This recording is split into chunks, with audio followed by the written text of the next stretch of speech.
16 বছর পরে দেশের মাটিতে পা রেখেছেন। 16টি বছর আমি এক জোড়া ছোট্ট চুরির সাথে আমার অনুভূতির গল্প করেছি। এই চুরি জোড়ার মালিকের নাম হচ্ছে বৃষ্টি। তার ছোট্টবেলার মিষ্টি চেহারা এখন আমার চোখে ভাসে।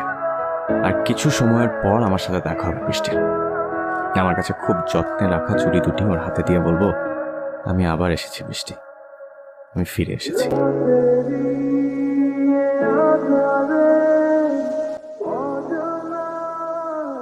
শাপলা টুসি এই কোয়ার্টারে না, আপনি ভুল কোয়ার্টারে আসছেন। লোকজন তো এদিকে বললো যে শুনেন, এই এলাকার লোকজন কিন্তু সব পাগল, সারাদিন ভুলভাল বকাবকি করে। এইসব কানকাটা লোকজনের কথা কান দিতেন। ছেলের কাছ থেকে তোর নাম্বার নিয়েছি। হ্যাঁ, ভালো থাকিস তুই। রাশেদ কিন্তু কাজটা ভালো করেনি। এই 16 বছরে একবার অন্তত পক্ষে দেশ থেকে ঘুরে যেতে পারতো। বিদেশের লাইফটাও খুব রোবোটিক, সময় বের করে এদিক সেদিক আসলে যাওয়া যায় না। এই তো বৃষ্টি এসে গেছে।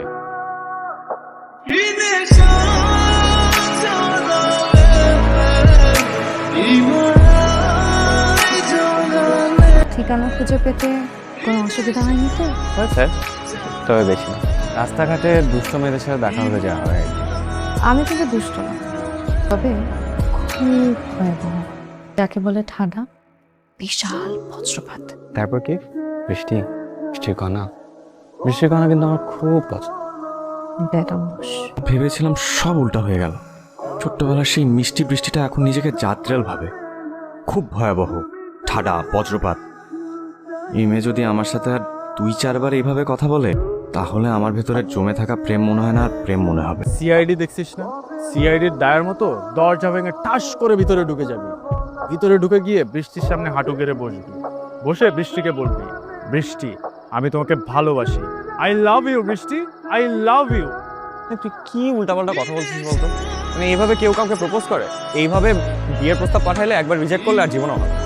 তাহলে বাদ দে, তোকে দিয়ে হবে না। এটা চলে যা, ফিরে যা তুই, এটাই ভালো তোর জন্য। তুই আমার ফিলিংসের কথা একবার চিন্তা করলি না?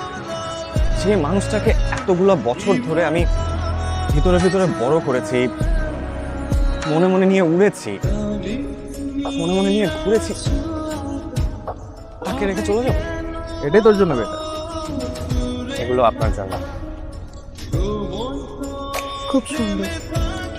আসলেই খুব সুন্দর, অদ্ভুত সুন্দর। জি, না মানে আপনি যেন কোথায় যাচ্ছিলেন? আমি যদি আপনাকে নামিয়ে দিতে চাই, আপনি কি আমাকে মানা করবেন? চলুন। অবশেষেও আমার পাশে বসে আছে। এই দিনটির জন্য যে আমার কত বছরের অপেক্ষা। আচ্ছা, এখন আমার কি করা উচিত? কি আমার বলে ফেলা উচিত মনের কথাগুলো? তা কি বলছি, বাঙালি মেয়েদেরকে এরকম হুটহাট কিছু বলে ফেললে এতে বিপরীত হতে পারে। না থাক, অন্য কোনো সময়। তোর হাতে ফুল কিসে? কে দিয়েছে?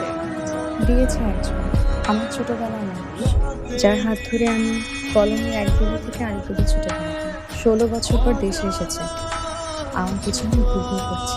অবশেষে কি তোর জীবনে প্রেম এসেছে? এসব প্রেম টেম কিছু না, অনেকদিন বাদে এসেছে, হয়তো কিছুদিন পর চলেও যাবে। অনুভূতিটাকে যদি সুন্দর করে রাখতে চাস না, বেশি দেরি না করে চলে যা। না, আমি সেই ছোটবেলার অনুভূতিগুলো নিয়েই ভালো আছি। আমার ছোটবেলার ভাবনাগুলো সবচেয়ে সুন্দর।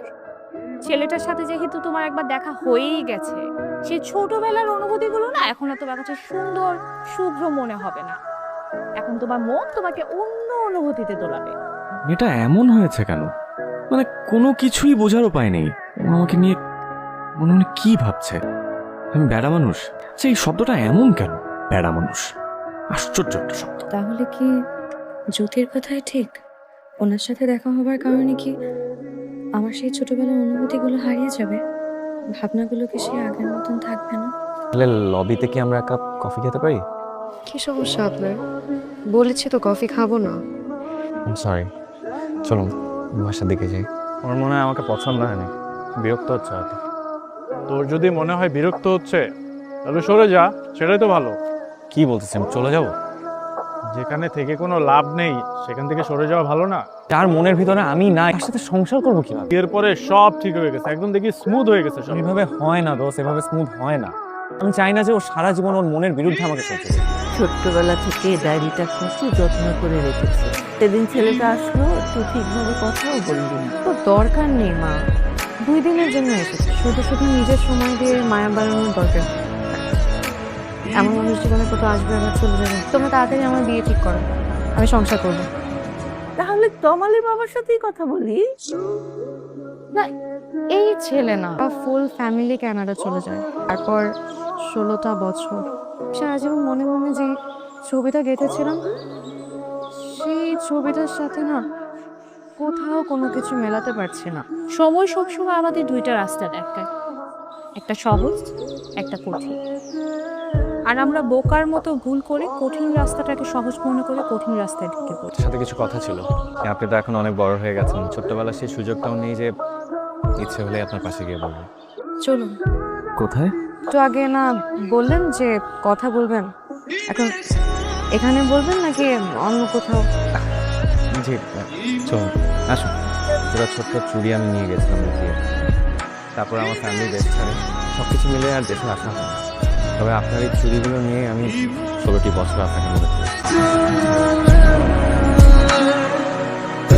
তারপর আমি হয়তো সত্যিই খুব বোকা, সময়ের সাথে সাথে যে সব কিছু পাল্টে যায় সেটা আমি দেশে পা না রাখলে বুঝতে পারি।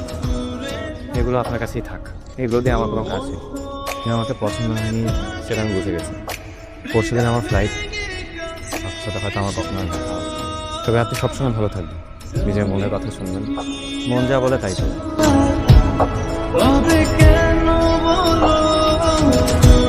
এটা আমার ছোটবেলার চুরি, যে তোমাদের তমাল একটা চোর, তুই চুরি করেছে। ও হয়তো তোর জন্য এসেছে। দেখ, ছোট্টবেলার সামান্য দুটো চুড়ি কত যত্ন করে আগলে রেখেছে। যে মানুষ তোর সামান্য চুড়ি যত্ন করে আগলে রাখে, সে তোকে পেলে কিভাবে যত্ন করে আগলে রাখবে বুঝতে পারছিস? আমি কি ভুল দেখছি? না, ঠিকই দেখছেন। আপনার চুরি দুটো ফেরত দিতে। এগুলো দিয়ে আমি কি করব? এতদিন যা করেছি আমাকে তো আর সাথে নিচ্ছেন না, সারা জীবন কি নিয়ে থাকবেন? ভেবে দেখলাম আপনি আমার চুরি দুটো নিয়ে খুব ভালো থাকবেন। তো আমার অপরাধ? আপনার অপরাধের তো শেষ নাই, সেই ছোট থেকে জ্বালাচ্ছেন আমাকে। 16 বছর পরে কেউ আসে? আমার যদি বিয়ে হয়ে যেত, আমার যদি বাচ্চা কাচ্চা হয়ে যেত? দেখুন, সময় কিন্তু এখনো আছে। আপনি চাইলে আমাদের গল্প। কোনো গল্প নেই। আপনাকে আমি একটা কথা জিজ্ঞেস করি, বিয়ে করব আমি আপনাকে, আপনি কি আবার আসবেন আমাকে বউ করতে? না হলে কিন্তু আমি অন্য কারো গলায় ঝুলে যাব।